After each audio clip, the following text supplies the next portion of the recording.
देवतुल्यायो माँ शक्ति असाध्य चंद्रकुमार के क्रमांक है 1006 दिन मंगलवार तारीख 10 सितंबर 2024 और आज हमारे बीच में आदरणीय श्री शिव कुमार शर्मा साहब जो बीकानेर से हैं। और आज का जो विषय आपने लिया वो है श्री यंत्र क्या है और गायत्री मंत्र और श्री यंत्र का क्या संबंध है। अब मैं आदरणीय आनंद पांडे साहब से निवेदन करता हूँ 2 शब्द आदरणीय शिव कुमार शर्मा साहब कृष्ण कहें। आदरणीय पांडे साहब। धन्यवाद श्री अरविंद शर्मा जी। आज का विषय बहुत ही आकर्षक मेरे लिए था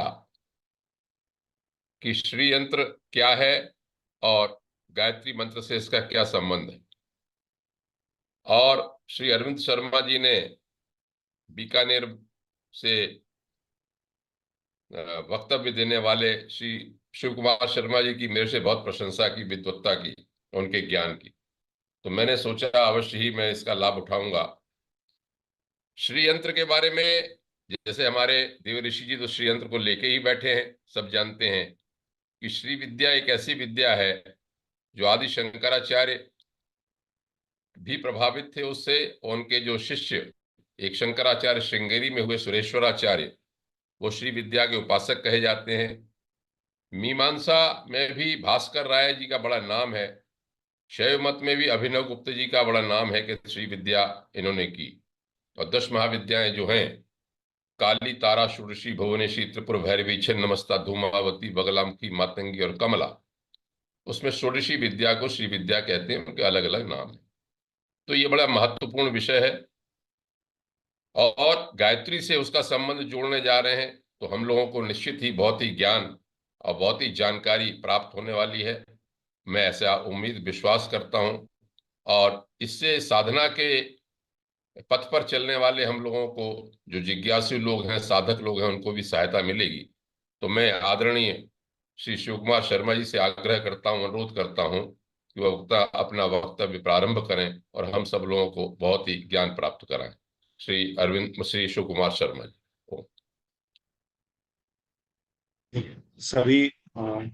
सभी दिव्य विभूतियों को मेरा प्रणाम।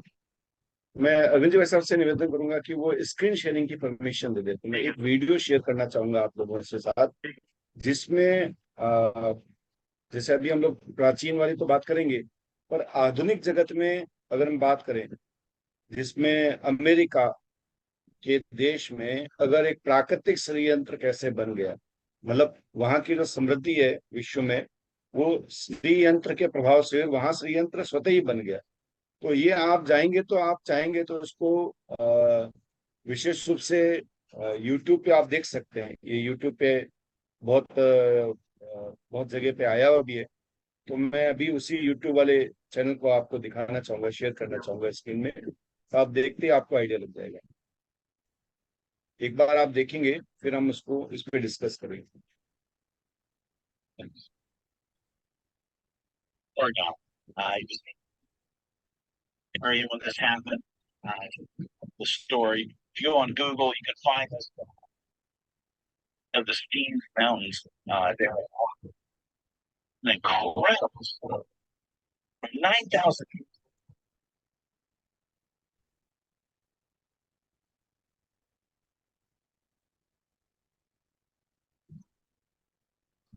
And just unbelievable because there was pilots. They're from the Idaho National Guard.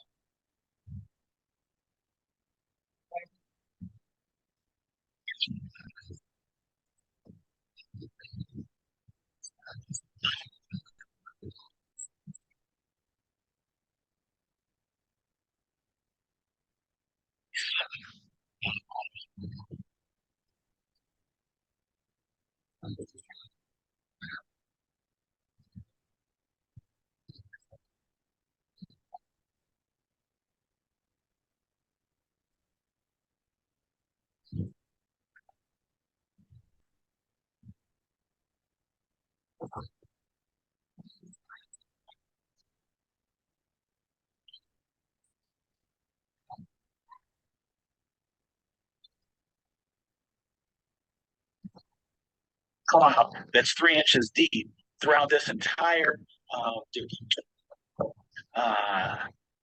knows what made this. All we know is a few by 3 inches deep into 34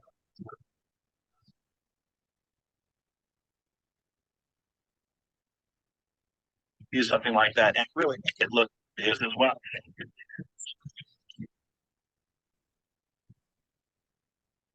तो आप लोगों ने अभी एक छोटे से वीडियो को देखा, उससे आपको आइडिया लग गया कि किस प्रकार से अमेरिका में एक प्रकार का जब जहाँ वहाँ की गार्ड ने राउंड किया तो उन्हें एक आकृति दिखाई दी, और जब उस आकृति के बारे में उन्होंने नीचे जाके इन्वेस्टिगेशन की और जब उसको आंकलन किया गया तो श्री यंत्र के समान बना हुआ था। तब अमेरिका इस पे अध्ययन किया और उन्होंने उसकी खोज की, और इन्होंने ये आश्चर्य बनाया कि किसी व्यक्ति ने इस यंत्र नहीं बनाया, क्योंकि व्यक्ति उतनी क्लियरिटी से नहीं बना सकता, उतनी ज्योमेट्री से नहीं बना सकता। तो ये तो अभी तक हमारे लिए रहस्य की बात है कि एक धरती पर श्रीयंत्र किस प्रकार से बन गया। आप चाहेंगे तो इस बात की पुष्टि के लिए इंटरनेट पे सर्च कर लेना, ऐसी न्यूज कटिंग भी है। तो ऐसा नहीं है कि ये इंटरनेट पे केवल वायरल करने के लिए, ऐसा है सच में कि श्रीयंत्र की आकृति अमेरिका में एक जगह बन गई। यहाँ हम लोग है ना एक एक चीज को अच्छे से समझने का प्रयास करेंगे कि वास्तविकता में श्रीयंत्र क्या है, श्रीयंत्र किस प्रकार से है, और उसकी न केवल श्रीयंत्र की हम विधि व्यवस्था जानेंगे, बल्कि श्रीयंत्र की प्राण प्रतिष्ठा भी होती है, वो कैसे होती है, और उसके जानकारी हम समझने का चाहेंगे। तो मैं आपको जो ज्ञान हमने अभी तक समझा, ऐसा नहीं है कि श्रीयंत्र की जो रिसर्च है वो हमारी पूर्ण होगी। अभी भी हम कुछ नया सीख रहे हैं और अभी भी हम कुछ नया प्रयोग कर रहे हैं। मेरा इस पे गहरी रुचि नहीं थी, लेकिन जब मैंने इनके प्रभाव और इन सिद्धांतों को समझने का प्रयास किया तो मुझे नई चीज सीखने को मिली। आइए हम देखते हैं कि इन श्रीयंत्र में वास्तविकता में जो अलग अलग आकार आपको दिखाई देते हैं, जो चक्र दिखाई देते हैं, जो इसके अंदर कौन दिखाई देता है, जो घेरा दिखाई देता है, ये सारे के सारे चक्र हैं। और ये वही चक्र है जो हमारे शरीर में होते हैं। तो शरीर में जिस प्रकार से मूलाधार चक्र होता है, अनाहत चक्र होता है, स्वादिष्टान चक्र होता है, ऐसे ही श्रीयंत्र की फॉर्मेशन होती है। श्रीयंत्र की फॉर्मेशन इसी प्रकार से बनी होती है। तो इसको हम समझेंगे। श्रीयंत्र विद्या श्री विद्या गायत्री की अत्यंत गुप्त रूप है। यानी ये बात समझ लीजिएगा कि गायत्री का ही विधि है श्रीयंत्र। श्रीयंत्र अलग, गायत्री अलग नहीं है। गायत्री की एक और विधि, एक गुप्त ऊर्जा ही श्री यंत्र है। चारों वेदों में भी अत्यंत गुप्त है। प्रचलित गायत्री के स्पष्ट और अस्पष्ट दोनों प्रकार है। इसके 3 पाद स्पष्ट है, चतुर्थ पाद अस्पष्ट है। गायत्री वेद का सार है। इन विधाओं में ज्ञान शक्ति प्राप्त होती है। चक्रों के हिसाब से 24 तत्वों की व्याख्या श्री यंत्र सृष्टि निर्माण के लिए करता है। यानी गायत्री श्री यंत्र है वो 24 चक्रों के निर्माण करता है। जो हम लोगों ने बताया कि पूरा जो सृष्टि बनी है वो 24 तत्वों से बनी है। ये जो निर्माण है यही श्री यंत्र से हुआ है। ये कैसे, और आगे हम देखते हैं। इसको हमारे यूनिवर्सिटी में, देव संस्कृति विश्वविद्यालय में प्रोफेसर है इंद्रजीत जी, उन्होंने इसके एक आर्टिकल लिखा। तो बहुत सारी ऐसी चीजें हैं जो हमें उस आर्टिकल से मिली और मैं उन्हीं को प्रेजेंट करने के प्रयास कर रहा हूँ। श्री विद्या गायत्री का अत्यंत गुप्त रूप है। चारों वेदों के अंदर इस बारे में चर्चा की गई है। श्री यंत्र के अर्थ और इसकी अर्थ और स्वरूप का वर्णन, श्री यंत्र के स्वरूप का वर्णन किस प्रकार से है, इसको हम समझते हैं। शरीर के चक्रों और श्री यंत्र का संबंध स्थापित किया गया। ये ध्यान रखना, जो मैंने आपको पहली बात बोली कि हमारे शरीर के जो चक्र हैं और श्री यंत्र है दोनों एक समान। तो जब हम ध्यान या जप करते हैं तो हमारा शरीर के चक्र जागृत होते हैं, ये बाह्य रूप से। इसी चीज को हम बाहर एक यंत्र के रूप में प्रतिष्ठित कर देते हैं और उसका कनेक्शन हमारे साथ कर लेते हैं, और वहां जो ऊर्जा आती है वो हमारे साथ कनेक्ट हो जाती है। इस प्रकार से आप ऐसा कह सकते हैं कि कोई भगवान का विग्रह आपने बनाया और उसकी आप प्राण प्रतिष्ठा करके उससे आप साधना कर रहे हैं। तो जो साधना आप कर रहे हैं, जो जप कर रहे हैं, आप उस विग्रह को यानी उस भगवान को उन्हें आप समर्पित करते जा रहे हैं। वो जो समर्पित की गई चीज है वो आपके शरीर से जुड़ गई है। जिस जिस व्यक्ति जो उसका पूजा करता है, जो उसके साथ कनेक्ट होता है, उससे वो जुड़ गया, तो उसके चक्रों में वैसे ही ऊर्जा वो प्रचलित करता है, वो उसको बढ़ाता है। तो ये श्री यंत्र और हमारे शरीर के चक्रों के साथ संबंध बना। श्री विद्या और गायत्री मंत्र की महत्ता, एकात्मता का विस्तार से वर्णन किया गया है। अंत में गायत्री साधना से श्री विद्या की सिद्धि का उपाय बताया गया है। ये इस पूरे आर्टिकल में है, जो कि टीचिंग एसोसिएशन है। श्री शब्द का अर्थ हम थोड़ा सा समझ लेते हैं।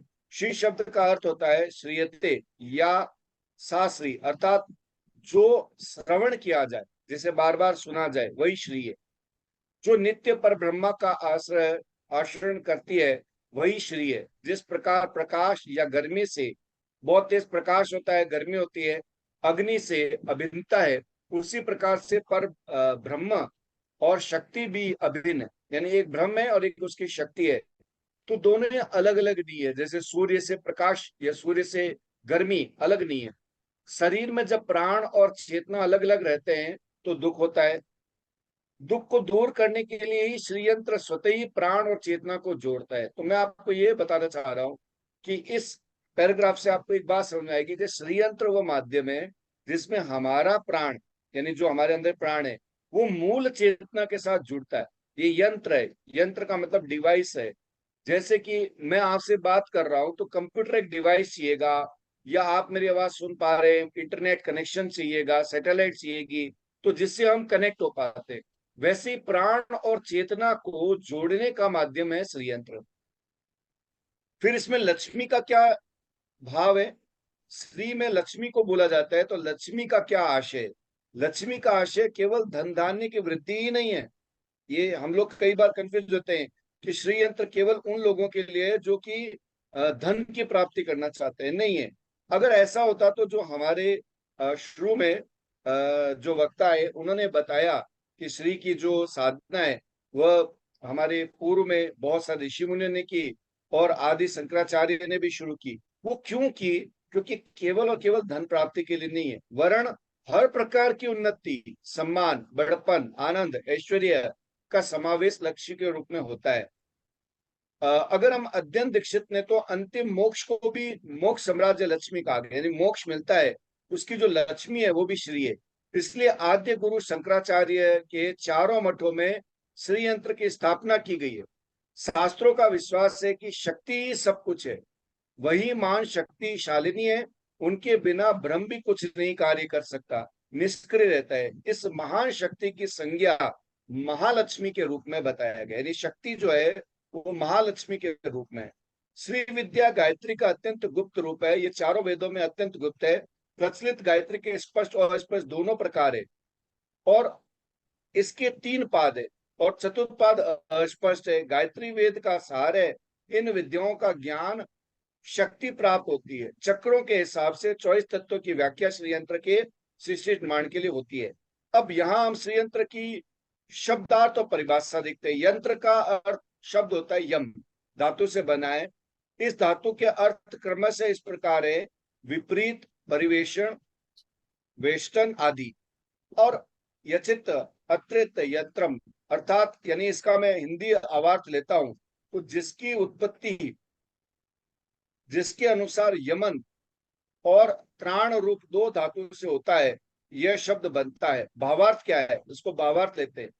जो व्यक्ति अपनी चेष्टाओं को नियंत्रित करके आकार विशेष में, यानी अपनी सारी चेष्टाओं की, सारी भावनाओं को नियंत्रित करके आकार विशेष में अपने इष्ट की अर्चना भावना करता है, उसका प्राण, यानी वहां प्राण मतलब रक्षा करता है। मंत्र और तंत्र के अर्थ भी इसी प्रकार आगमों में बताए गए हैं। इसी अर्थात पर यंत्र में शक्तियों को नियंत्रण माना गया है कि यंत्र शक्तियों का भंडार होता है। उसमें साधक अपनी साधना के बल की अतिष्ट ऊर्जा प्राप्त कर सकता है। तो आप इसे ऐसा समझिए कि जिस प्रकार से हमारे राजस्थान में बहुत तेज गर्मी है, ताप है, लेकिन उस ताप को काम में नहीं लिया जा रहा है। अब सोलर प्लेट लगाई जा रही है पूरे विश्व में। सबसे जो हमारा जो पूरे इलाका है, जो हमारा साउथ, अगर हम एशिया की बात करें तो राजस्थान एक ऐसा इलाका है जहां पे सोलर प्लांट लगाने के लिए एकदम बेस्ट भूमि है। तो अब क्या हो रहा है, वहां जो अग्नि है, जो आग है, उसको इकट्ठा करके आगे काम में लिया जा रहा है।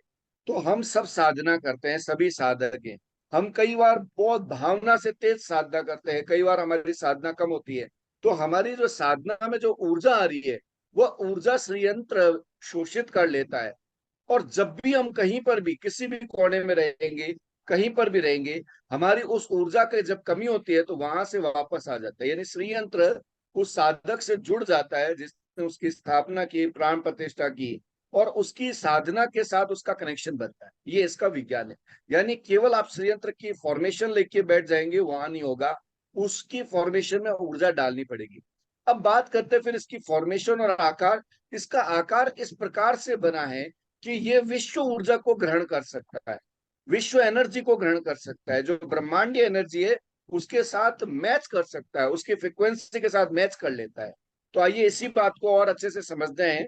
श्री देवी भागवत में जो अर्चा प्रतिमा के अभाव में यंत्र में इष्ट देव का स्वरूप बताते हुए कहा गया है कि, यानी इसी बात को पुष्ट करते हुए कहा गया है, अर्थात जल अग्नि हृदय चक्र विष्णु के क्षेत्र में उत्पन्न वस्तु और यंत्र से सब भगवान के विष्णु की प्रतिमा के समान पूजा पूजन के स्थान है।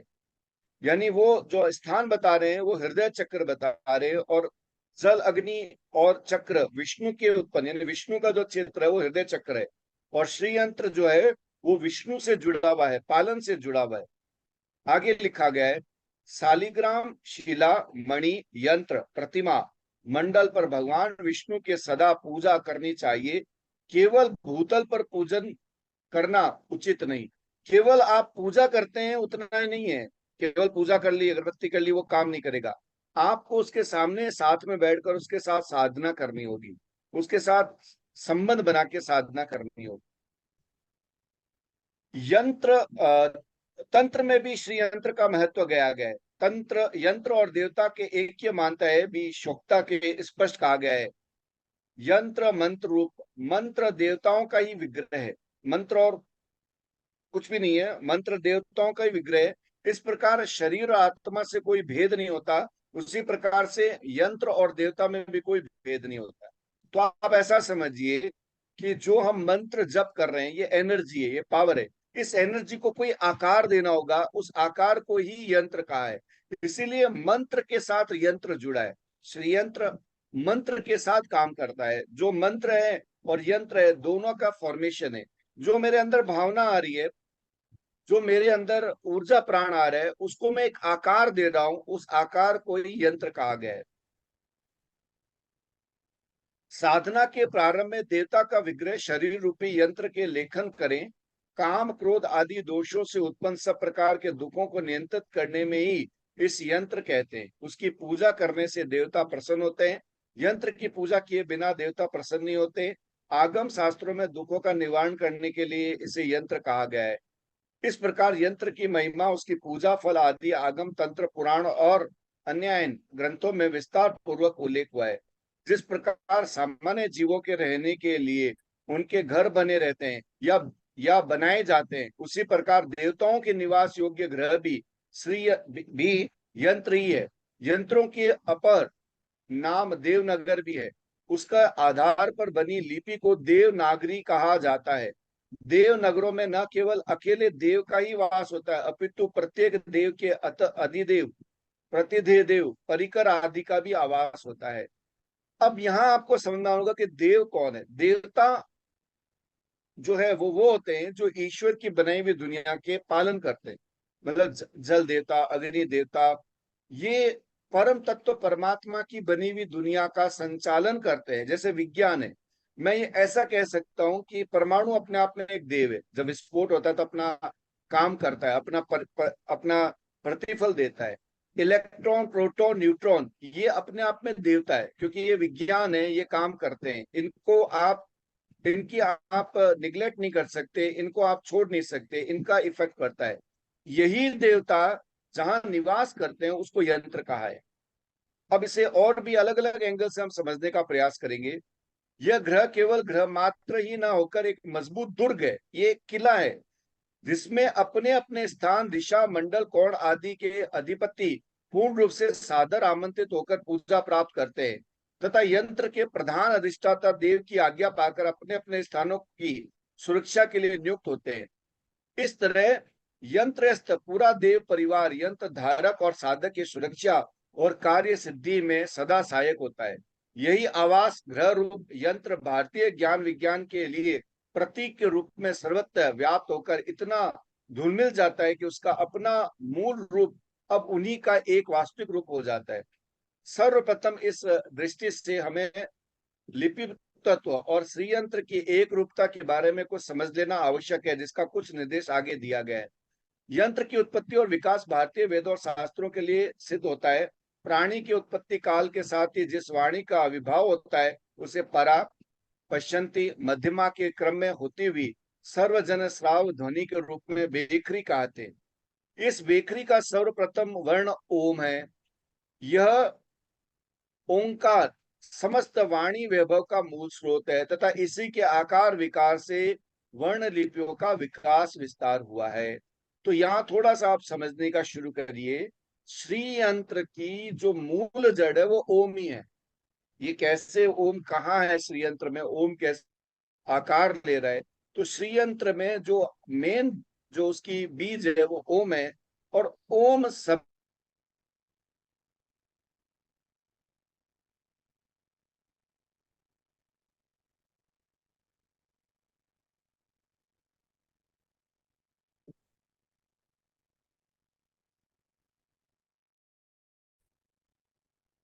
अभी आगे लेते हैं। ये ओम में सर्ववाणी विभव मूल है। मेरी आवाज शायद कट गई होगी इंटरनेट की वजह से। अब आ रही है आवाज? ठीक है, आ रही आप है बता आवाज? दीजिए अंगूठे से, मैं समझ आवाज जाऊँ। ठीक है। अब श्वास प्रश्वास के समय यानी जब मैं श्वास ले रहा हूं और छोड़ रहा हूं, इसको अजपा गायत्री के रूप में प्रसिद्ध बीज मंत्र सोहम, सोहम जो शब्द आता है इसमें स है और ह है। ये जो स और ह है जब आपस में मिलता है तो इसका इसका लोप हो जाता है, स और ह का, और एक नया शब्द आता है ओम। देखिए आप, ह स ह जब आप बोलते हैं या ध्वनि अंदर बोलते हैं तो स और अ का लोप होकर ओम रह जाता है तथा उच्चारण यंत्र रूप कंठ तालुक नासिका के माध्यम से ध्वनि का प्रकट ओंकार के रेखामय रूप में होता है। इस रेखा के रूप में ओंकार होता है। इसी ओंकार के विभिन्न खंडों से आचार्य ने देव लिपि देवनागरी के स्वरूप स्थित किए। 1 से 9 तक के अंकों की आकृति निश्चित की। बिंदु, देखिए यहाँ एक और समझिए विज्ञान, 1 से लेकर 9 तक के अंक इसी से निकले, लेकिन इसमें 1 से 9 आ गया, 0 नहीं आया, बिंदु नहीं आया। अब इस बिंदु का रहस्य समझ लीजिए। बिंदु भारतीय वाङ्मय का सबसे पहला तत्व है। इसका आधार पर इच्छा, ज्ञान और क्रिया शक्ति के रूप में त्रिगुणात्मक विकास हुआ है। शून्य पूर्णता का संकेतात्मक रूप है। जहां शून्य है इसका मतलब है पूर्णता, 0 का मतलब है पूर्णता।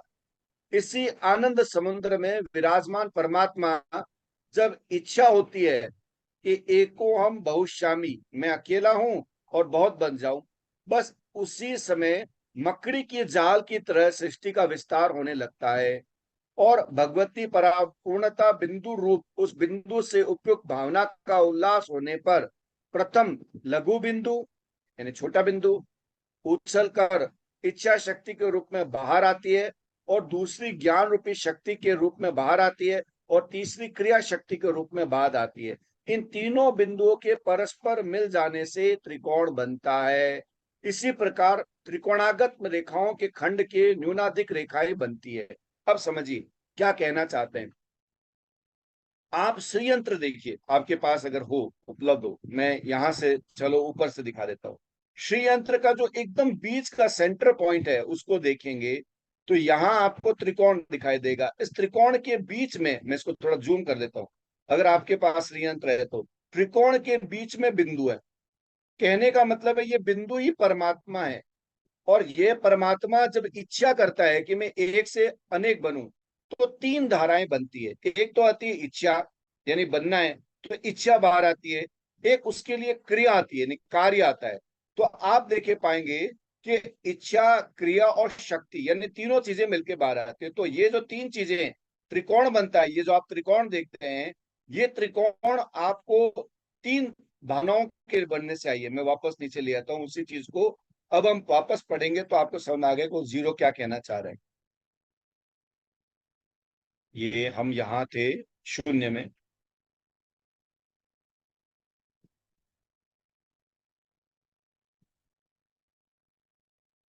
थोड़ा और ले लेते हैं। मैं यहाँ से भगवती के अष्टाध्याय और त्रिकोण मत ये रहा।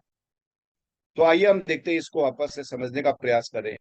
शून्य पूर्णता का सांकेतिक रूप है। इसी आनंद समुद्र में विराजमान परमात्मा जब इच्छा होती है, एक को हम बहुश्यामी, मैं अकेला हूं बहुत हो जाऊं, बस इसी समय मकड़ी के जाल की तरह सृष्टि विस्तार होने लगता है। भगवती परानंद पूर्णता बिंदु रूप है। इस बिंदु के उपयोग भावना का उल्लास होने पर प्रथम एक पहला बिंदु लघु बिंदु उछलकर इच्छा शक्ति, पहला एक लघु बिंदु होता है, वह बनाता है इच्छा शक्ति के रूप में बाहर आता है। दूसरा, जब इच्छा की तो उसको कैसे करना है, ज्ञान रूप में आता है। और फिर तीसरा, जब वो काम करता है तो क्रिया कैसे करनी है। तो इच्छा आप देखेंगे आपके मनुष्य के जीवन में, देखिए अगर आपको व्यापार करना है, अगर आपको साधना करनी है, अगर आपको कोई काम करना है, तो सबसे पहले क्या होगा, वैसी इच्छा। तो पहले इच्छा होगी, जब इच्छा हुई तो आप ढूंढेंगे इसको कहाँ कैसे किया जाए, तो उसका ज्ञान प्राप्त करेंगे। इच्छा और ज्ञान के बाद आप उसको क्रिया के रूप में लाते हैं। तो श्री यंत्र आपके भावनाओं को बाहर क्रिया के रूप में प्रेजेंट करती है। तो जैसी हम भावना रखते हैं कि हमें धन चाहिए, वैभव चाहिए, समृद्धि चाहिए, प्रसिद्धि चाहिए, या फिर हमें इसके विपरीत में मोक्ष चाहिए, भौतिकता से परे ईश्वर चाहिए, तो भी ये श्रीयंत्र काम करता है। अब ये श्रीयंत्र कैसे काम करता है, और यहां जब हम इसका त्रिकोण देखते हैं तो इस त्रिकोण के आकार को देखिएगा।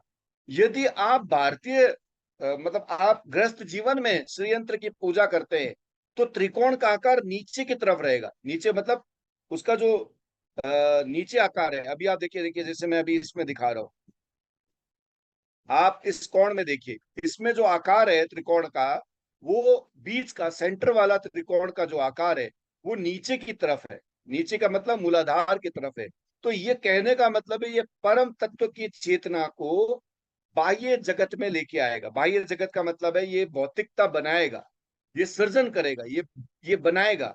अब अगर मैं श्रीयंत्र की साधना अपने आध्यात्मिक उन्नति के लिए करना चाह रहा हूं, मोक्ष के लिए करना चाह रहा हूं, तो इसी श्रीयंत्र को मैं आकार में, यही आकार होगा, मैं इसकी स्थिति को बदल देता हूं उल्टा।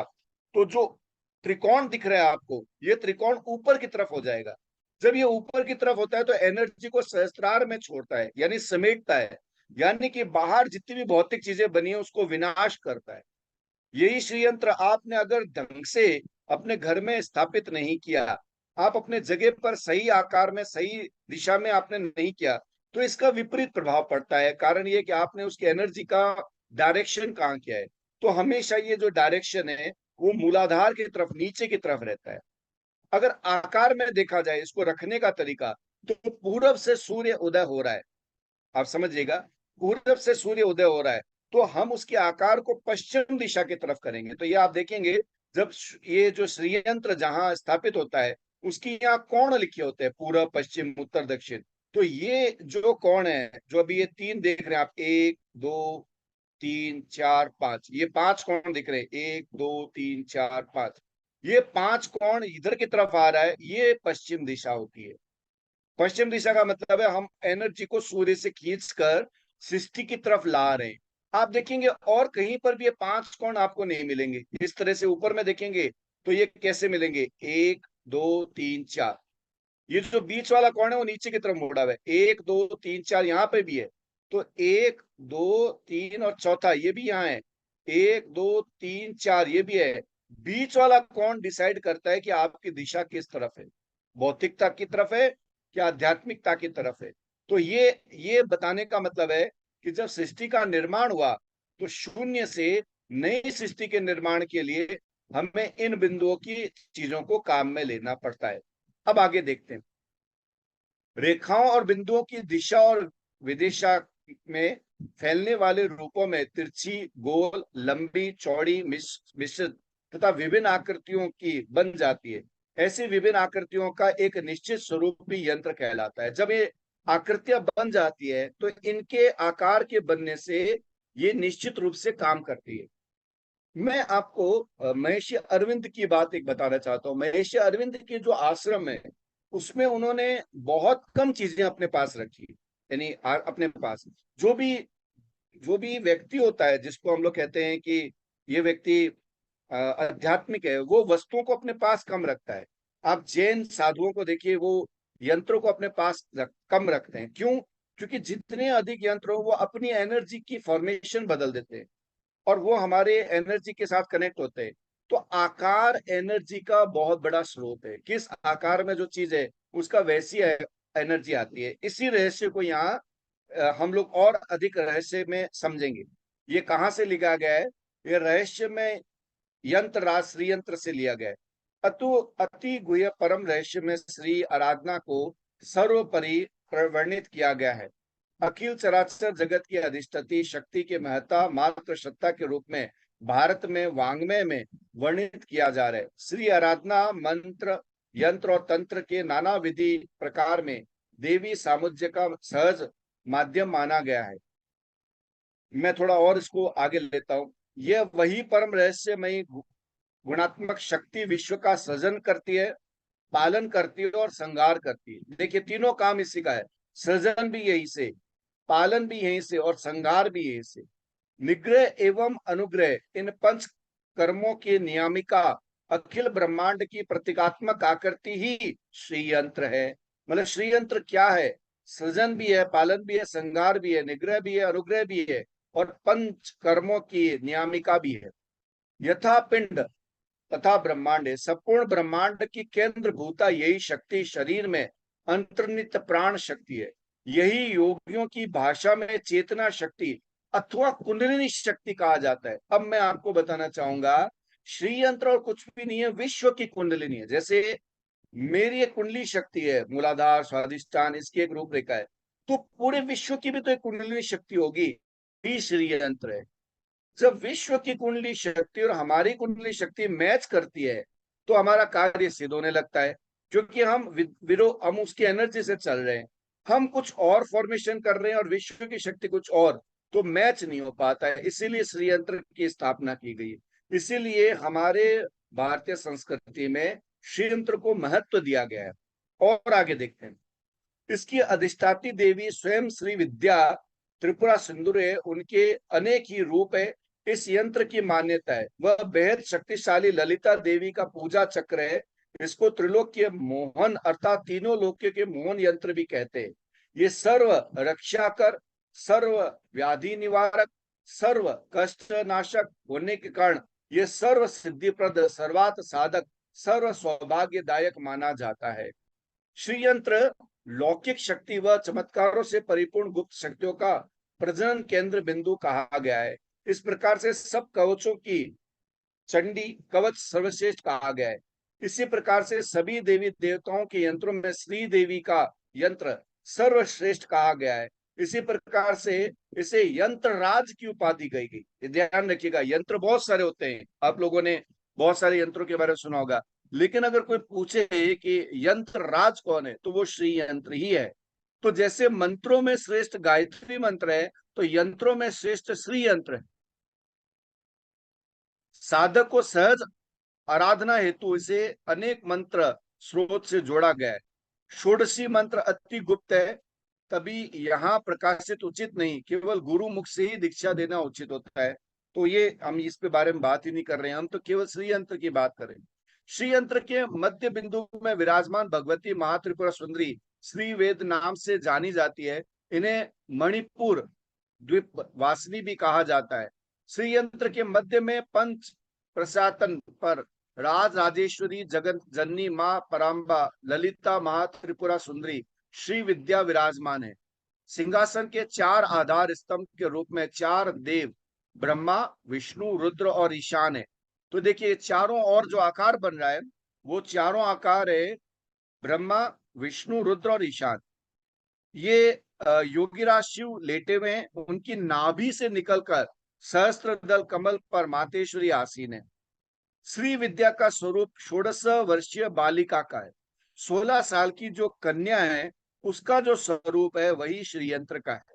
जिनके 4 हाथ हैं, 3 नेत्र है, भगवती ने चारों हाथों से क्रमशः इक्षु, धनुष, पंच और पुष्प, बाण, पाश व अंकुश धारण किया है। मुखमंडल प्रसन्न है तथा वाम नेत्र में भगवान सदाशिव को देख रही है। सदगुरु के श्रीमुख से प्राप्त की जाने वाली श्री विद्या की दीक्षा ही साधना में सफलता दिलाती है। श्री यंत्र की अधिष्ठाती देवी महात्रिपुरी सुंदरी षोडश देवी श्री यंत्र के रूप में इन्हीं की पूजा और की जाती है। श्री यंत्र में पूजा के साधक उपासक व्यक्ति को मोक्ष तथा भोग आदि की प्राप्ति होती है। श्री यंत्र की दक्षिण माह में उपासना करने वाले व्यक्ति को भोग की प्राप्ति होती है और ऊर्ध्वगामी उपासना करने वाले को मोक्ष की प्राप्ति होती है। तो मैंने जैसे बताया कि केवल ये, अगर कोई भौतिक उन्नति चाहता है, भोग विलासिता चाहता है, तो वह उसकी दक्षिणा वाली काम करता है, और यदि ऊर्ध्वगामी उपासना करता है तो ये मोक्ष को प्राप्त करता है। इसीलिए कहा जाता है कि एकमात्र श्री यंत्र समस्त लौकिक भोग और मोक्ष तथा मुक्ति के लिए भी उत्तम फल प्रदान करता है। श्री यंत्र उपासना के 3 मत है, हरिग्रीव, आनंद भैरव और दक्षिणा मूर्ति।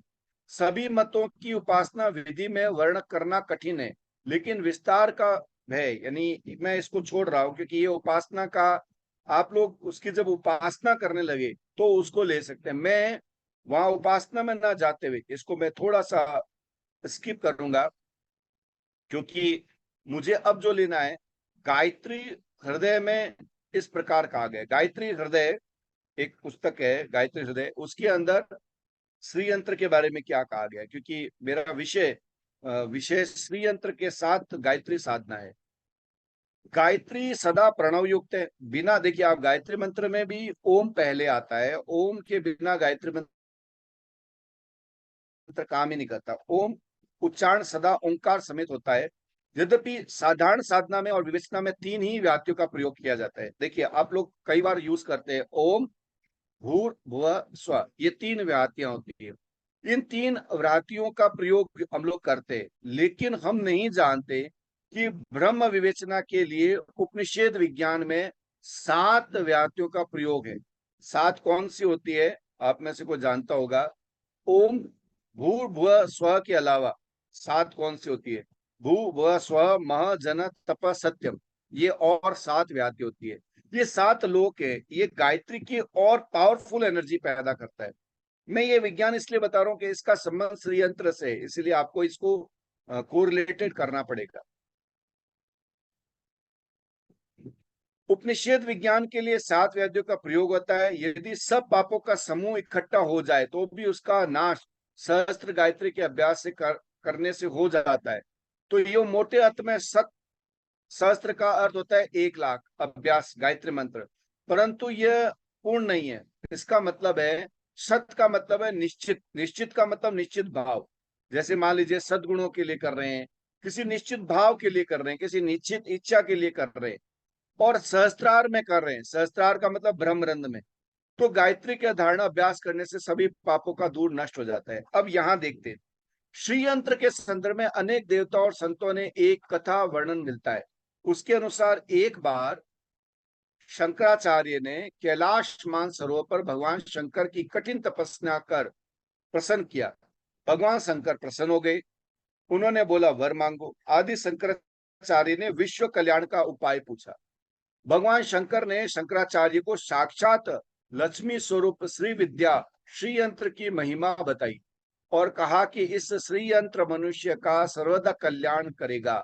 श्री यंत्र परम ब्रह्म स्वरूपिणी आदि प्रकृति में देवी भगवती महात्रिपुरा सुंदरी का आराधना स्थल है, क्योंकि यह चक्र ही अनेक उनका निवास है और रथ है। श्री यंत्र में देवी स्वयं मूर्तिमान होकर विग्रह स्वरूप विराजित है, इसलिए एकमात्र श्री यंत्र ही समस्त विश्व का कल्याण करने वाला है।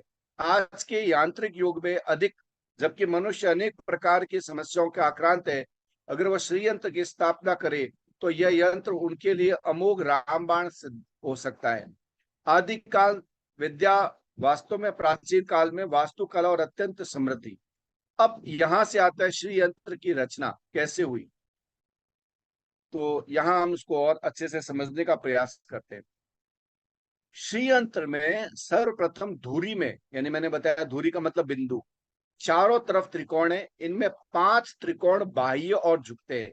मैंने 5 त्रिकोण आपको गिन के बताए, ये बाहर की ओर झुकते हैं, जो शक्ति का प्रदर्शन करते हैं। शक्ति जब प्रदर्शित होती है, बाहर आती है, तो ये 5 कोण काम आएंगे।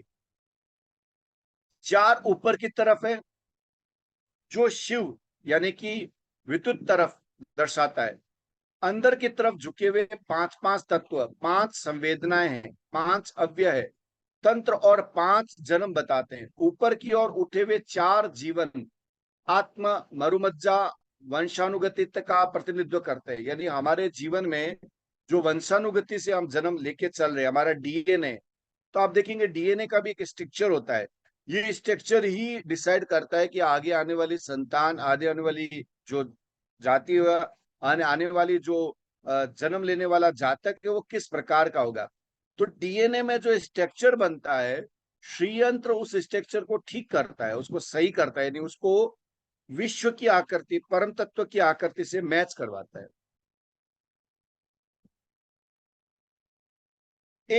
यह एक मूल संकेत कमल है, 8 अंदर की ओर और 16 बाहर की ओर झुकी हुई पंखुड़ियां। आप देखेंगे 8 तो अंदर की तरफ है और 16 बाहर की ओर झुकी हुई पंखुड़ियां हैं। ऊपर की ओर उठी हुई अग्नि, जो ऊपर की तरफ उठ रही है वो सारी अग्नि है, जो कि गोलाकार पवन, समतल पृथ्वी व नीचे मुड़ी हुई जल को दर्शाती है। जो नीचे मुड़ी हुई है वो जल की तरफ है, ऊपर उठी हुई अग्नि का काम कर रही है। ईश्वर अनुभव आत्म साक्षात्कार है, यही संपूर्ण जीवन का द्योतक है। यदि मनुष्य वास्तव में सुखी और समृद्ध होना चाहता है, तो उसे लौकिक और आध्यात्मिक अभ्युदय हेतु श्री यंत्र स्थापना अवश्य करनी चाहिए। बनावट की दृष्टि में भी ये यंत्र 3 प्रकार के होते हैं। यहाँ थोड़ा सा, आप जब मैंने खोला तो भाई साहब लेके आए कि मुझे मेरा श्री यंत्र मिल गया, तो हम लोगों ने समझ लिया कि यही श्री यंत्र होता है। अब यहाँ हमें समझना पड़ेगा कि श्री यंत्र कितने प्रकार के होते हैं। एक तो पहला प्रकार है भूपृष्ठ, दूसरा है कच्छपन पृष्ठ और दूसरा है मरुपृष्ठ। श्री यंत्र समतल होता है, समतल मतलब जैसे आकार में अभी हमने बनाया है, वह भूपृष्ठ कहा जाता है। कछुए की पीठ की तरह उमड़ा होता है। आपने कछुए को भी देखा, कुर्म, जैसे कि हम लोग कछुए को भी बहुत शुभ मानते हैं, घरों में और अपने निवास स्थान में कछुए की आकृति लेते हैं। तो जो कछुए की आकृति में पृष्ठ होता है, वह भी पृष्ठ कहलाता है, वो श्रीयंत्र। सुमेरु पर्वत होता है, सुमेरु मतलब है कि जो हमारी पिरामिड आकृति होती है, उसकी जो आकृति होती है, उसका जो भाग होता है, उसे हम लोग मेरु पुष्ट कहते हैं। मेरु श्रीयंत्र जो है, वो आपका पूरा का पूरा कैसे काम करता है, ये तीनों में क्या अंतर है, इसको हमें देखना होगा। तीनों तरह के श्रीयंत्र होते हैं। श्रीयंत्र के अंतर्निहित रहस्य, यंत्रराज श्रीयंत्र साक्षात शिव शक्ति स्वरूप माना जाता है, जिसके दर्शन मात्र से सुफलों की प्राप्ति अनायासी हो जाती है, क्योंकि इनकी विभिन्न ज्योतिर्मय आकृतियों का प्रत्येक भाग अपना एक सुनिश्चित रहस्य और प्रभाव रखता है। इन्हीं आकृतियों के रहस्य को योग शास्त्र व्याख्या की गई है। यंत्र शक्ति भाषा में शब्द है, उसका शाब्दिक अर्थ होता है हथियार, औजार, जिसका प्रयोग किसी भी प्रकार की विशिष्ट क्रिया की पूर्णता हेतु अति आवश्यक है। तो यहाँ आप लोगों के मन में ये भाव आया होगा कि कौन सा ठीक है। मैं आपको बताऊं, सुमेरु यानी ऊपर की तरफ निकला हुआ श्रीयंत्र सबसे अच्छा है। और अगर मैं देखूं तो जो शिव अवधूत योगी, जो शिव योगी नाम से एक फाउंडेशन भी चलाते हैं, उनके द्वारा जो बनाया गया श्रीयंत्र है वो ठीक है। मार्केट में बहुत तरह के मिलेंगे आप लोगों को, अगर आप ऑनलाइन देखेंगे तो बहुत तरह के श्रीयंत्र है। तो हमें ऐसे आकार का श्रीयंत्र लेना चाहिए, स्थापना करनी चाहिए, क्योंकि आप एक बार उसकी जब प्राण प्रतिष्ठा करते हैं तो सुमेरु वाला श्रीयंत्र ज्यादा बढ़िया है। क्यों क्यों बढ़िया है, उसका विज्ञान हम आगे देखेंगे। कि वो एनर्जी को बहुत जबरदस्त ढंग से लेता है। जैसे कि आप लोगों ने देखा होगा, हमारे जितने भी मंदिर होते हैं, उनके ऊपर पिरामिड शेप बनी होती है। और मिस्र के पिरामिड को भी आप देखिए, वहां मम्मी सुरक्षित रहती है, कारण कि वो एनर्जी को खींचते हैं, एनर्जी को अपनी तरफ आकर्षित करते हैं। अगर आप देखेंगे कि बहुत सारे जो कुटिया बनते हैं, साधक जो यज्ञ करते हैं, वो यज्ञ की जो कुटिया होती है वो भी एनर्जी को खींचने के लिए बनाई जाती है। यदि कोई यज्ञशाला या यज्ञ कुंड बनाया जाता है, वो 52 डिग्री 51 मिनट का कोण बनता है। 52 डिग्री 51 मिनट का जो कोण बनता है यज्ञ का, वो एनर्जी को खींचने के लिए बनाया जाता है, इस तरह का बनाया जाता है। तो जो सुमेरु यंत्र है, जिसको मेरु कहा जाता है, वो सबसे श्रेष्ठ है। मैं आप लोगों को दिखा देता हूँ। मैंने आपको भी क्लास खत्म होने के बाद मैं अभी आपको उसको स्थापित किया गया है। क्योंकि आप लोग सभी साधक है, वैसे सुमेरु का दर्शन नहीं कराया जाता, लेकिन फिर भी मैं आप लोगों को शेयर जरूर करूंगा। ये इस तरह के सुमेरु आते हैं बाजार। तो इस तरह के सुमेरु हमने स्थापित किया हुआ है, आप लोग देख पा रहे होंगे। तो अलग अलग तरह के खूब सारे आकार आपको इंटरनेट पे मिल जाएंगे। ये सारे आकार जो है ना, वो ब्रह्मांडीय चेतना को खींचने के लिए बनाए गए। ये देखिए, मैंने बताया कछुए की आकृति वाला इस तरह का जो बना हुआ है, कछुए को 7 सुमेरु को जोड़ा गया है। क्रिस्टल के रूप में भी आता है, सोने और चांदी के धातु में भी श्री यंत्र आता है। तो ये श्री यंत्र की पूरी एक दुनिया है। और ये जो हमने बताया पृष्ठ सुमेरु, यानी कि एक पेपर के ऊपर आपका सुमेरु बना होता है, ऐसे भी सुमेरु आते हैं। तो ये हम लोगों को अलग अलग आकारों में मिल जाएगा, अलग अलग तरीके से सुमेरु आपका श्री यंत्र मिल जाता है। आगे लेते हैं, मैं आपको जो चीज दिखाना चाह रहा हूँ आगे लेके उसको क्लियर करते हैं, तो और क्लियर हो जाएगी बात।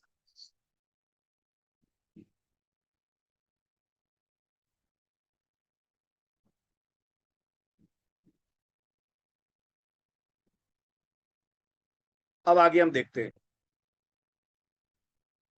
इस प्रकार से जब हम देखते हैं तो हमें पता लगता है कि सुमेरु जो है वो कितने विशालता से हमारा काम कर रहा है, अपनी अपनी ऊर्जा को बिखेर रहा है। मैं यहां से महाबिंदु, अष्टकोण, देखिए अब मैं यहां से आता हूं। ये सुमेरु के बनने की प्रक्रिया देखते हैं, यहां से इसको लिया जा सकता। महाबिंदु, श्री यंत्र का केंद्र त्रिकोण महाबिंदु कहलाता है, एकदम बिंदु वाला भाग, जिसे पारा चक्र भी कहते हैं। यह तुर्य बिंदु है।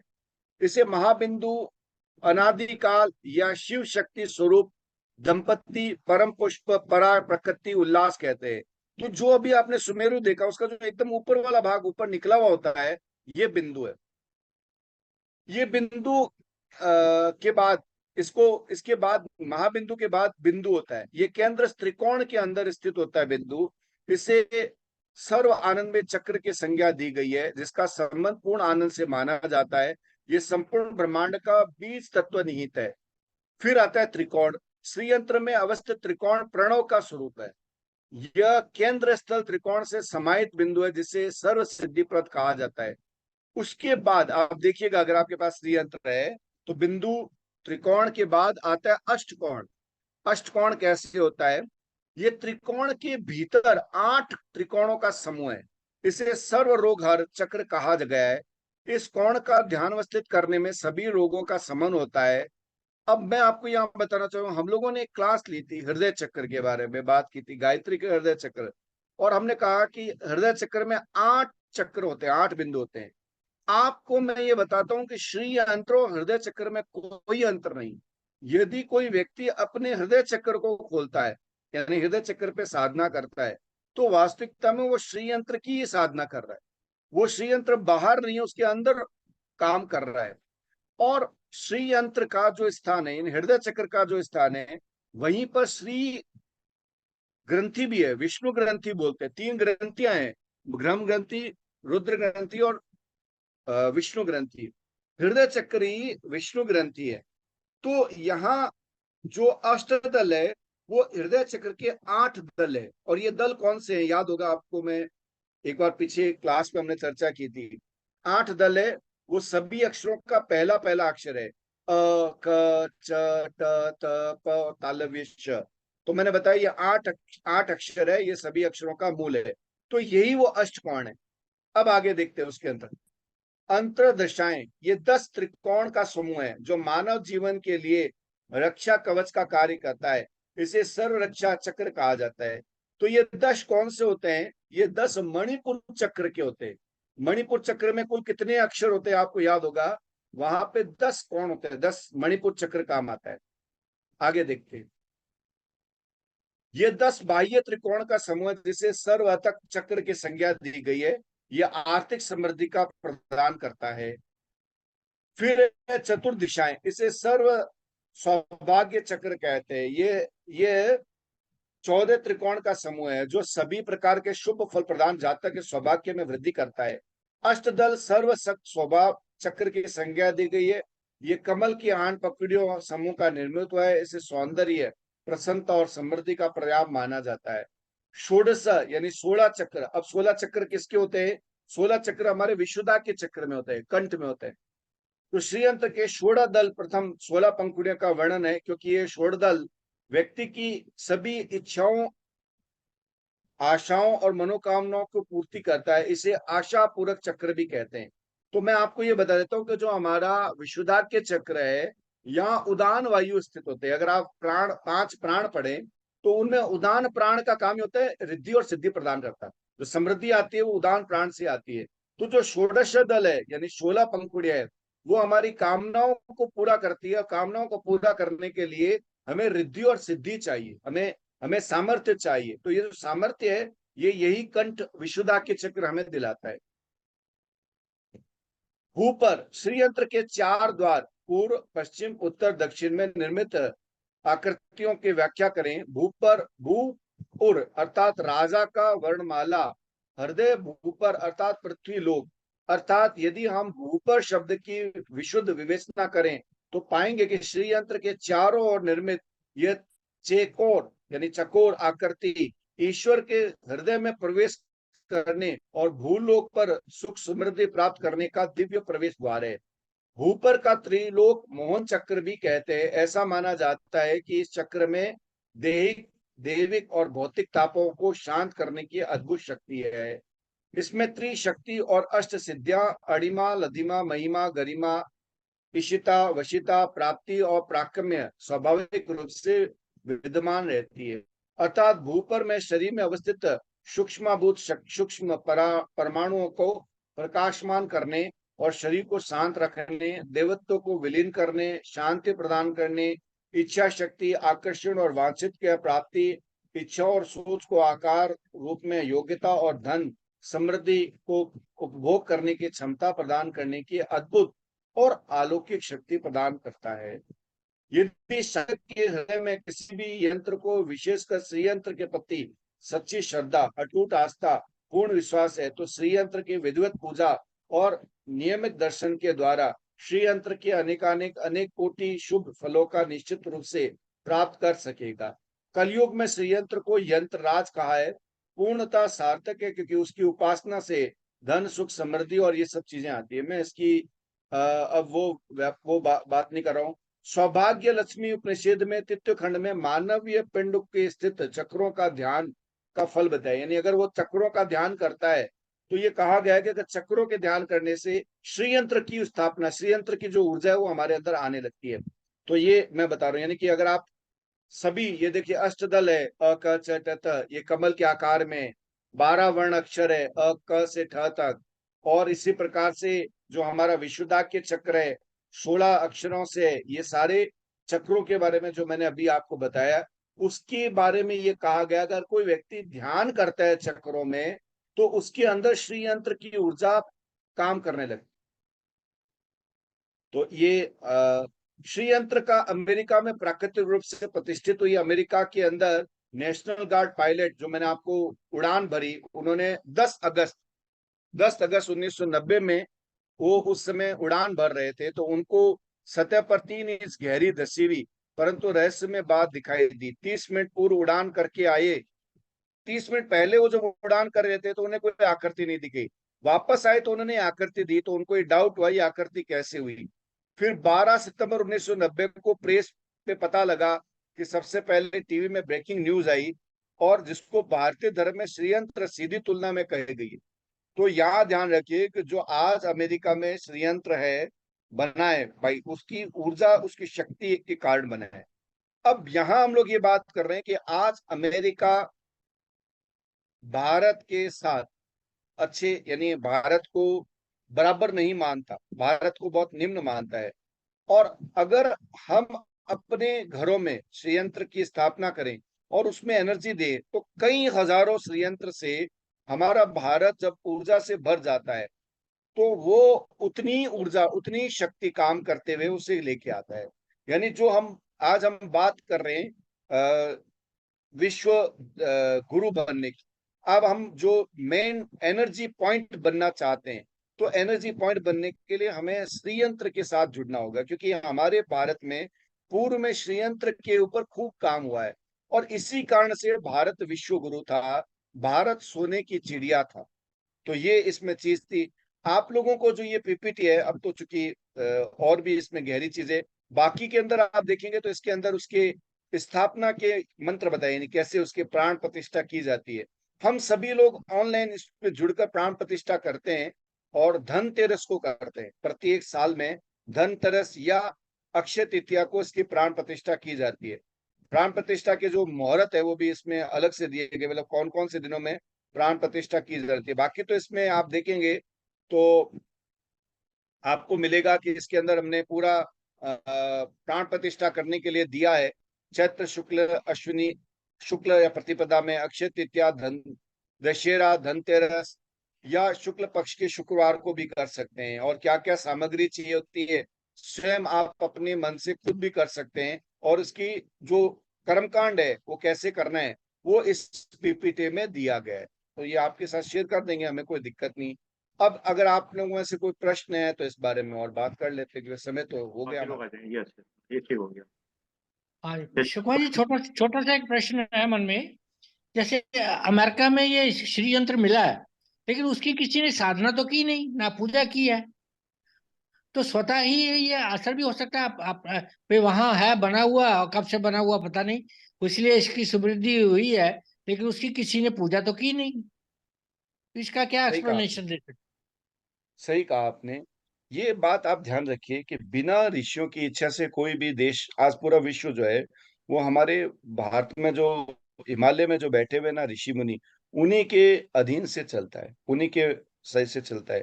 तो ये कोई अतिशयोक्ति नहीं होगी अगर आप अगर गुरुदेव के साहित्य को अच्छे से पढ़े, उनमें कई जगह गुरुदेव ने दिया भी है कि हमारे जो ऋषि मुनि है ना, उन्होंने एक स्थान की व्यवस्था की, क्योंकि भारत में एक ऐसा समय आ गया जब अराजकता बढ़ गई है, इस तरह की लोगों के अंदर अंधविश्वास बढ़ गया, तो एक वैज्ञानिक सोच जो रखने वाला जगह है वहां पे फिर रुख किया गया, वहां पे स्थापना की गई।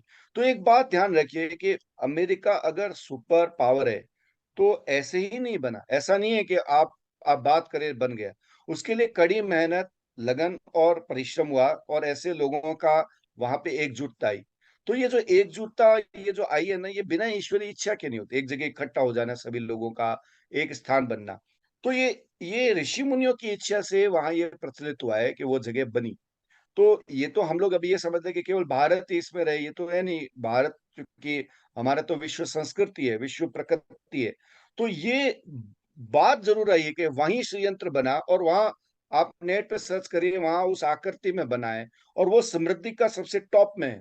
तो ये निश्चित है कि वो बना कैसे है, तो ये तो देवी अनुग्रह है, लेकिन इसमें ऋषि मुनियों का इच्छा प्रबल है और उनके आकृति ले ली। यानी आकृति का लेना मतलब है वहां सामर्थ्यता जुट गई, वहां शक्ति जुट गई। लेकिन ये भी लिखा गया है शास्त्रों में कि अब वो शक्ति भारत में आ रही है। अब आप देखिए कि मैं एक साधारण सा व्यक्ति इस पे बारे में बात कर रहा हूँ, मैं इसके बारे में आपसे चर्चा कर रहा हूँ। ये इतनी अद्भुत, इतनी मतलब उच्च स्थिति की बात है कि शायद मेरे जीवन में, मैं अपनी साधना को तो नहीं हूँ, लेकिन दिव्य अनुग्रह से ये बात आप तक पहुंच रही है। तो इसका मतलब है कि यहाँ स्थापित होगा पूरे विश्व में, यहाँ काम चल रही है, और इसी की वजह से भारत विश्व पावर बनेगा। देखिए कोई चीज चाहिए तो उसके लिए इच्छा होनी चाहिए, इच्छा, और फिर ज्ञान। वो आकार बना और उससे फिर वो काम हुआ। तो ये अमेरिका में इच्छा हुई। मैं मुझे अभी याद नहीं, पर मैंने कहीं ऐसी जगह पढ़ी, कौन सी पुस्तक पढ़ी मुझे उसका संदर्भ याद नहीं, लेकिन मैं आपको ढूंढ के बता दूंगा, जिसमें ये कहा गया है कि ऋषि मुनियों ने अपनी सारी ऊर्जा को अमेरिका की तरफ प्रेषित किया, वहां की तरफ प्रेषित किया। वो उस क्यों? समय भारत की स्थिति ऐसी नहीं थी कि उनकी बात को सुने भारत में, इसीलिए गुरुदेव को, मतलब आप देखेंगे गुरुदेव जब हिमालय गए तो सभी ऋषि मुनियों ने गुरुदेव को एक ही बात बताई कि हमारी धारा, हमारी विचारधारा का यहाँ प्रसार हो, ये हम चाहते हैं। आप अगर ये काम लाइव करें, तो साइबर गुरुदेव ने भी यही प्लेटफॉर्म कहा। लॉन्च ही हो रहा है, वो देखो। समझ गई? तो यही बात है कि ऋषियों की इच्छा से वो चीज बनी है, निश्चित बनी है और आकृति ने रूप लिया अब इसका कोरिलेशन एक और मैं बता रहा हूँ। इस हो है। सकता है बताइए। इसी वजह से अमेरिका की प्रॉस्पेरिटी में, उसकी इन्वेंशन में इंडियंस का बहुत बड़ा रोल है। नासा से लेके, डॉक्टरों से लेके, इंडियन ही गए, भारतीय ही गए हैं, क्योंकि ये भी एक एक दैवी दैवी इच्छा थी, दैवी शक्ति की वजह से भारतीयों का आज 15-20% डॉक्टर हैं, नासा में 40% हमारे इंडियंस हैं, आईटी तो पूरा इंडियन का ही है। हो सकता है वो भी इससे कोरिलेटेड बात है ये भी। तो ऐसा समझ ले कि हमारी जो प्रतिभा है ना, वो एक जगह वहां चली गई। हाँ, बस बस, बिल्कुल। और अब आस्ता आस्ता तो आने आप वाली यहाँ इधर है। अगर हम यहाँ षड्यंत्र बनाएंगे, तो हमारे बच्चे जो आज यूएसए और अमेरिका भाग रहे हैं, वो यहाँ आ जाएंगे। लेकिन ये देवी शक्ति जो जिन्होंने वहां बनवाई है, वो उनका उनका भी यहाँ हमारी कृपा हो सकती है भैया, भारत में अभी हो हो। गई। हो सकती नहीं है, हो गई। अगर मैं आपको यहाँ बता रहा हूं, तो कई घरों में इसकी स्थापना हो गई। इसकी विधिवत रूप से नियमित उपासना चल रही है, एनर्जी को ब्रॉडकास्ट किया जा रहा है। इसी कारण से आज इतनी बड़ी, इतनी आसपास में दुनिया में विश्व स्थिति होने के बाद भी भारत खड़ा हो गया। ये कोई बड़ी बात नहीं है क्या? मेरा श्रीजन 20 साल से कहीं कहीं छुपा पड़ा था और निकल आया। पिछली बार पांडे जी ने इसका किया और मैंने निकाला, मैं कहा मेरे पास था, निकल आया। ये देखिए आज मेरे हाथ में है ये। जरूर, अच्छी बात है। बहुत बहुत। मतलब एक ही बताइए, जैसे ये षड्यंत्र है, तो कभी कभी आदमी डरता नहीं है इसको, कहीं ऐसा ना हो कि इसको लगाने से या करने से कुछ उल्टा हो जाए? क्योंकि अगर उसके अंदर पात्रता नहीं होगी और वो कोई चीज ऐसा काम कर जाए, बजाय उसके सीधा होने के, मतलब। देखिए, देखिए, वो यंत्र है, मशीन है। तो मशीन का संबंध हमारी भावना से, तो ये तो निश्चित है कि जो श्रीयंत्र स्थापित करता है, उसकी जैसी भावना है वैसा फल मिलता है। ये तो निश्चित है। तो इसी में ये तो उल्टा फल नहीं मिलेगा, फल मिलेगा। आपकी इच्छा ही उल्टी है, तो फिर उल्टा फल मिलेगा। उदाहरण के तौर पर, यदि आप ना इस जिन को एक ऐसे चिराग को रगड़ते हैं जिसमें जिन आता है, और उसे बोलते हैं, तो वो कहता है कि क्या बनाना है? बोला महल बना दो, बना देगा। बोला महल तोड़ दो, तोड़ देगा। फिर बना दो, फिर बना देगा। तो जैसे आप कहते हो वैसा वो बनाता है। तो ये कौन अलादीन है? का ये चिराग। हमारा ही अचेतन मन है। उसको आप जो प्रोग्रामिंग दोगे वो काम करेगा। तो श्रीयंत्र आपके अचेतन मन के भावों को बाहर काम में लाता है। आपके अचेतन मन में अगर गड़बड़ है आपके अंदर, तो वो उसका गलत परिणाम होगा। आपके अचेतन मन में सब सही है, तो उसका कोई परिणाम गलत आएगा ही नहीं। ये गलती, विधि से गलती कोई नहीं है। आपकी आंतरिक इच्छा क्या है, आपके अंदर क्या? इसीलिए हमने आपको बताया। इस प्लेटफॉर्म पे हम ये बहुत बाद में लेके आए हैं ये बात। पहले हमने क्या बात की? सद्ज्ञान समय सिद्धि। सद्ज्ञान समय सिद्धि करने वाले व्यक्ति के लिए ही श्रीयंत्र है, क्योंकि वो अंदर बाहर एक सा है, पवित्र है। वरना उसके श्रीयंत्र के लिए बात नहीं की जाएगी। हम पहले अभी पहले आपकी पहले इस पे बात नहीं की है। तो यहाँ बात इसलिए की जा रही था कि आपके माध्यम से ये पता लग सके कि क्या हो रहा है, क्या क्या भारतीय संस्कृति में किस प्रकार से काम हो रहा है। अभी आपने जैसे कहा कि हृदय चक्र पे या हृदय पे अगर आप कुछ कर लीजिए तो वो षड्यंत्र का ही काम करेगा, मतलब। क्योंकि मेरा कहना मतलब हाँ, ये है कि आदमी क्या होता है कि जनरली सब लोग शॉर्टकट पे जाते हैं। तो शॉर्टकट का मतलब ये हो गया कि कोई चीज खरीद ला है और घर में लगा दिया, उसके उस पॉइंट से वो करना। उनकी मान्यता है। वो उनकी मान्यता है, वो उनका उनकी स्वरूप है। देखिए, जैसे जिसकी, आप कोई एक बच्चा है, वो गुड़िया लेके आया। अब वो गुड़िया या कोई खिलौना लेके आया, उसके अंदर बैठता है, रोज उससे बात करता है, तो उसकी भावना उससे जुड़ गई, और वो उसको वैसा फल देगा। और एक व्यक्ति है, वो लाया और उसको बोलता है ये तो काम का नहीं है, थोड़ी देर बाद उसको फेंक देता है, तो उसकी वैसी भावना है। तो जिसकी जैसी भावना वैसा फल भाई। तो श्रीयंत्र तो अपने आप में एक यंत्र है। जिसकी भावना जुड़ेगी, वो वैसा फल मिलेगा उसको। ठीक। चलिए साहब, बाद में पांडे साहब धन्यवाद को तो सब देंगे। किसी की और की जिज्ञासा हो, चौधरी साहब को मेरे ख्याल से कुछ सोच रहे हैं बात करने की। ओहो, पुरोहित साहब आए हैं। प्रणाम पुरोहित साहब, कैसे हैं? स्वागत है सर आपका। साउंड बंद है सर, साउंड बंद है, साउंड सर खोल लीजिएगा, साउंड बंद, साउंड। जी जी सर, स्वागत है आपका चैनल।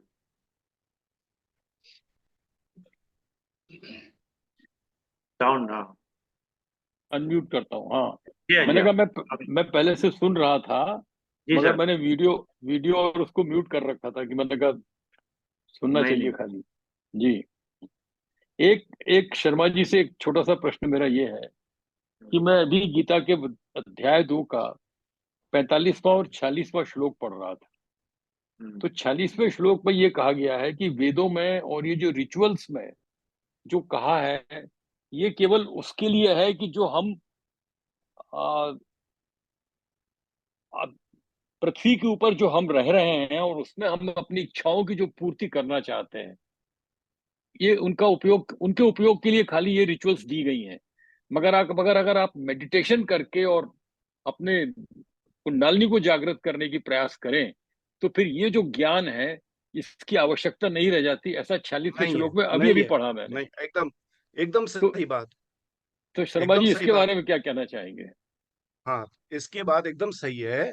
और मैं आपको ये यहाँ पे इस प्लेटफॉर्म में इस श्री यंत्र के साथ गायत्री मंत्र को जोड़ा है।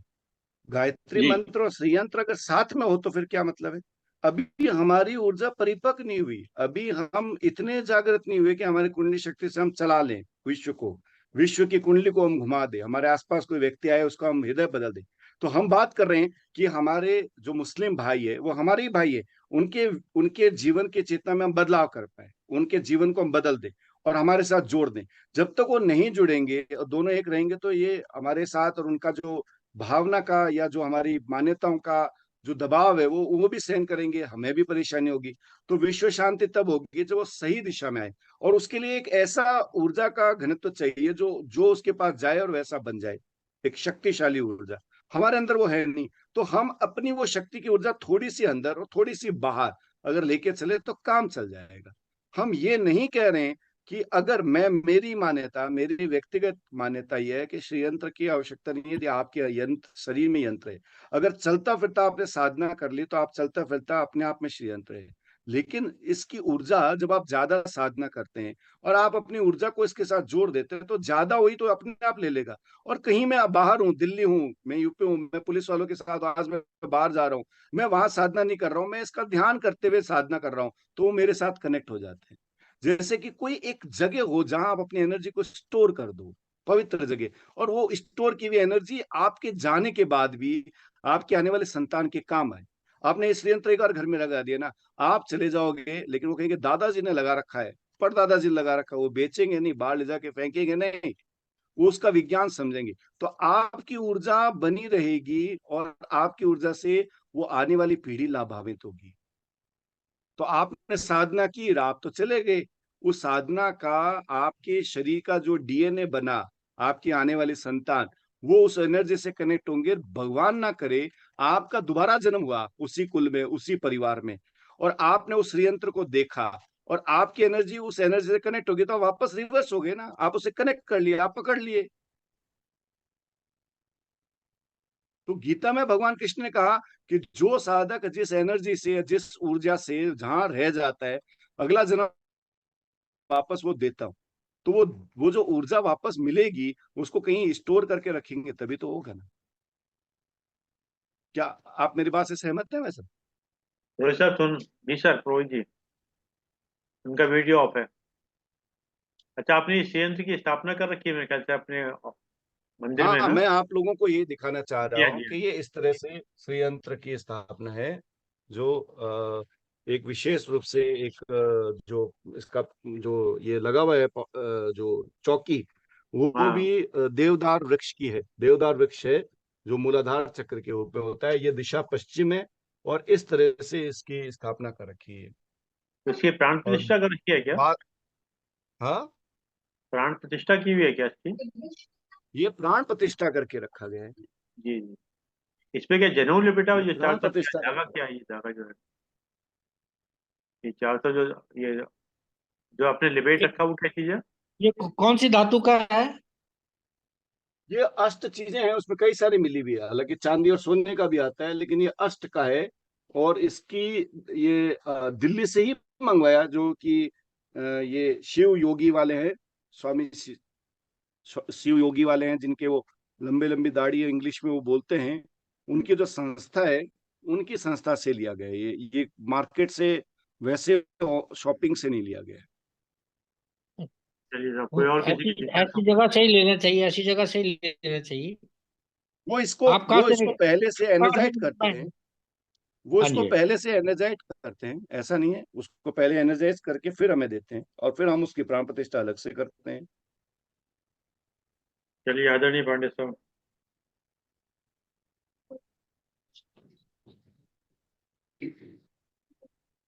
ओ, धन्यवाद आदरणीय श्री अरविंद शर्मा जी का, इतने अच्छे ज्ञान में वक्तव्य के उपरांत आपने मुझे आभार व धन्यवाद देने का अवसर दिया। तो आज के वक्ता श्री शिव कुमार शर्मा जी का बहुत बहुत आभार। एक ऐसे विषय को सामने रखा जिसमें कि वो स्वयं ही संलग्न भी हैं और व्यावहारिक रूप से प्राण प्रतिष्ठा इत्यादि की दृष्टि से और साधना की दृष्टि से भी उसमें लगे हुए हैं। निश्चित ही जिस साधना को जो करेगा वो फल मिलेगा। जहां तक आज के वक्तव्य के कुछ तथ्यों की बात है,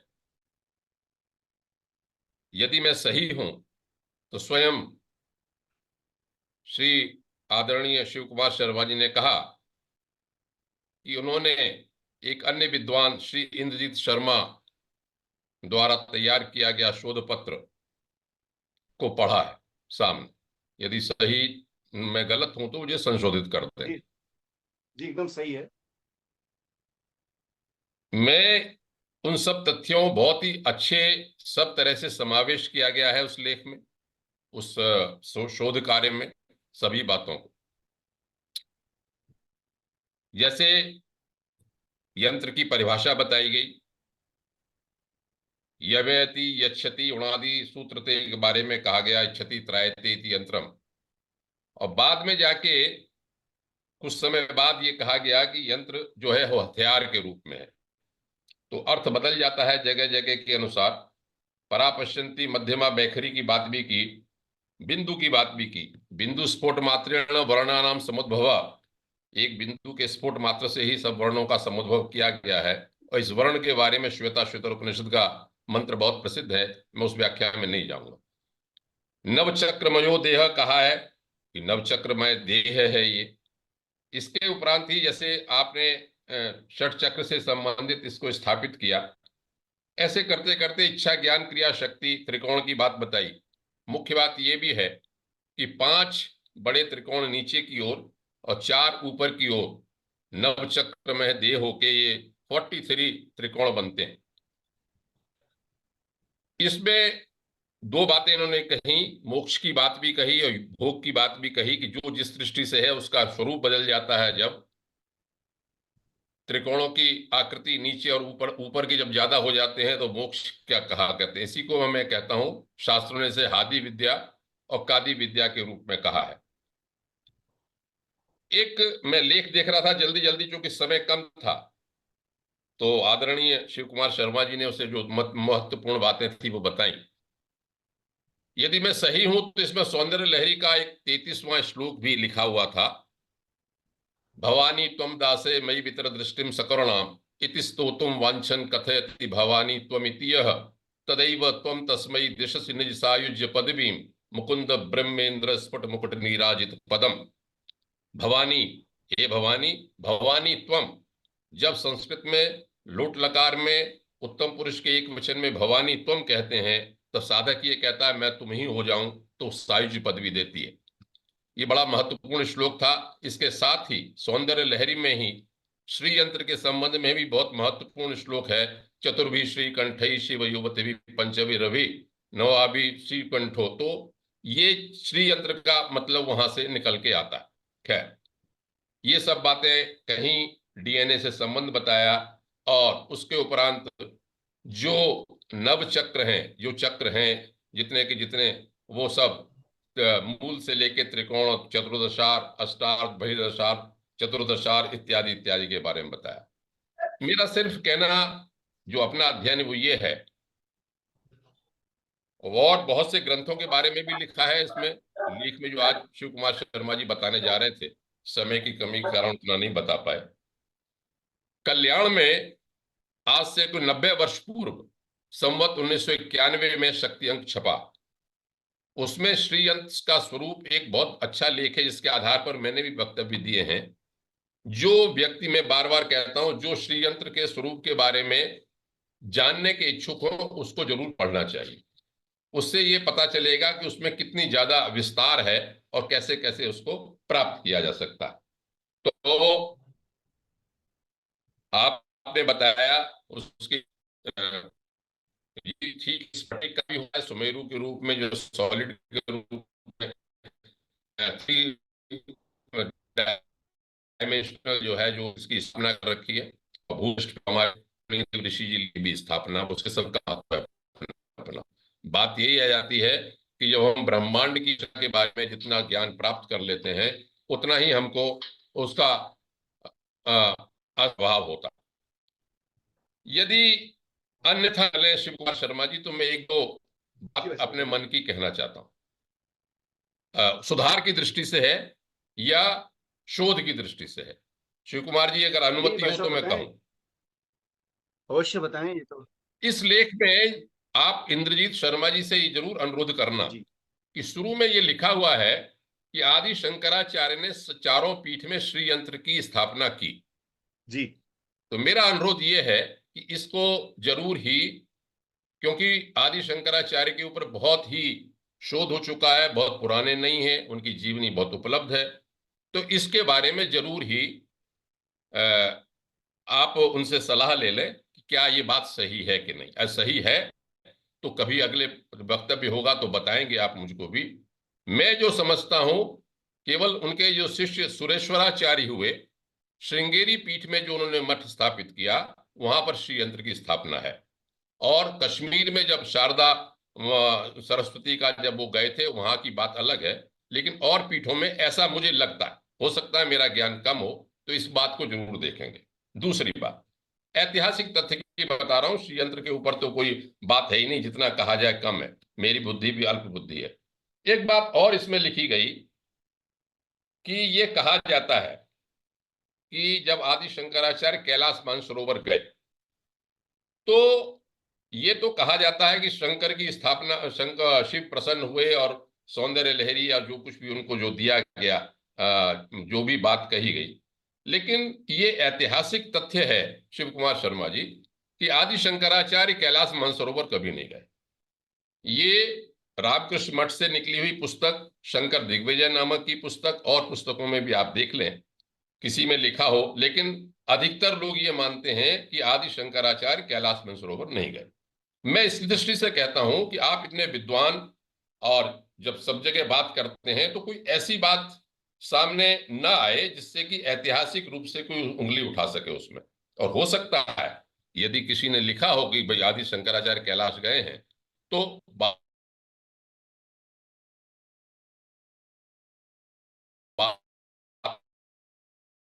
उसकी। और आपने जो अमेरिका की बात बताई बिल्कुल सही है। अमेरिका में जो निकला, और वो एक झील के, सूखी हुई झील थी, उसके नीचे निकला, और हमारे देवर्षि जी की ये जिज्ञासा है कि वो कैसे बना।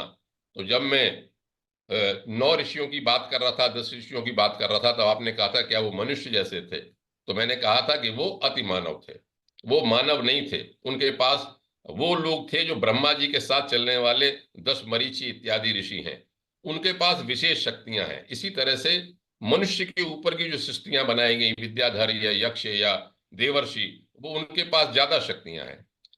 तो मैं ये मानता हूं कि हमको ये नहीं मानना चाहिए। मैं इसको इस तरह से भी कहता हूं कि अमेरिका में ये रिसर्च हो रही है जो एलियंस के बारे में मैं कहता हूं, और इसे मानते हैं कि हाँ है बाहर के लोग, ऐसी चीजें हमारे यहाँ बनी हुई हैं जो साधारण मनुष्य नहीं बना सकते। मिस्र में जो पिरामिड बने हैं उनके बारे में भी यही कहा जाता है, मनुष्य नहीं बना सकता। कोई ना कोई ऐसी शक्ति उसमें, जैसे हमारे यहाँ ये वर्णन आता है कि राजा लोग देवताओं के लिए लड़ने जाते थे, तो देवता तो किसी और दूसरे लोक में ही होंगे, तो उसके लिए युद्ध करने के लिए जाते थे। तो ये नहीं कह सकते कि भाई हमारी जो जानकारी है वही पूर्ण है। हो सकता है कोई और दिव्य दृष्टि से, दिव्य रचना से उसका रचना हुआ हो, उसका कोई आकार हो।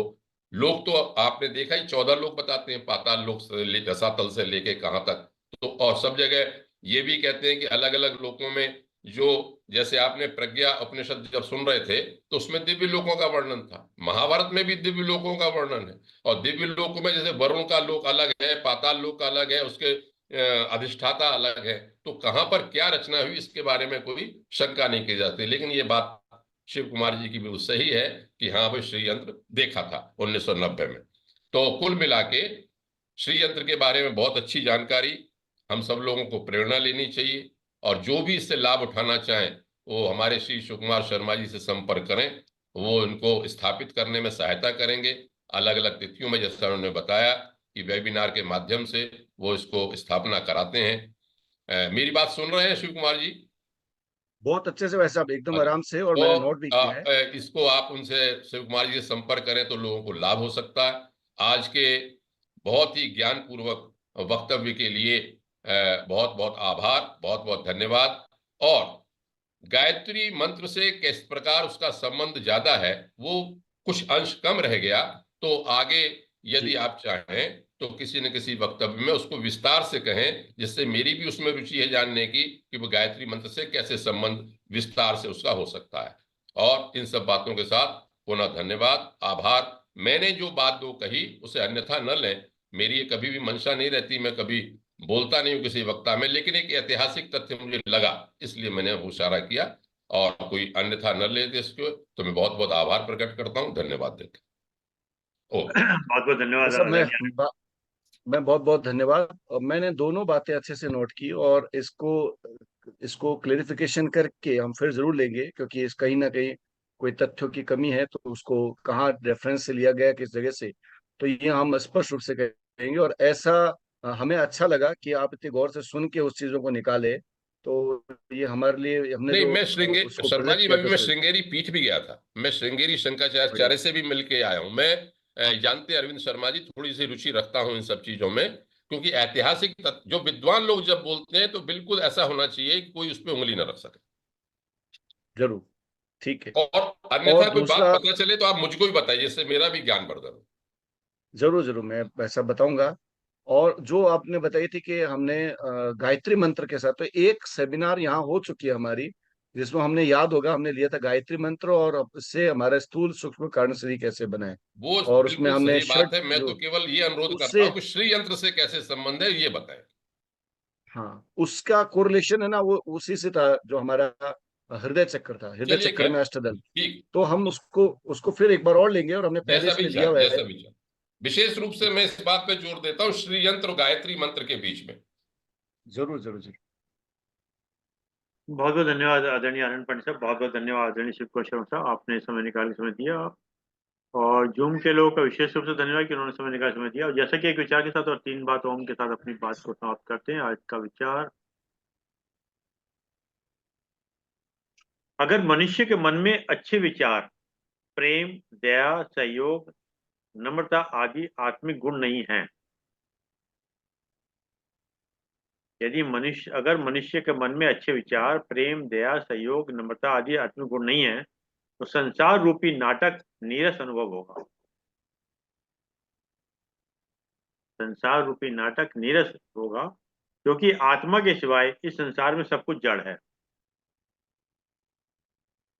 क्योंकि आत्मा के सिवाय इस संसार में सब कुछ जड़ है, इसलिए जड़ के पीछे चेतन की उपेक्षा मत कीजिए, क्योंकि जीवन के सब रंग चेतन की वजह से हैं, जड़ की वजह से नहीं। जीरो में पूछा है। चलिए साहब, आइए 3वां ओम का उच्चारण करते हैं। ओम। ओम। ओम। शांति शांति शांति। सभी प्रणाम, सभी को प्रणाम।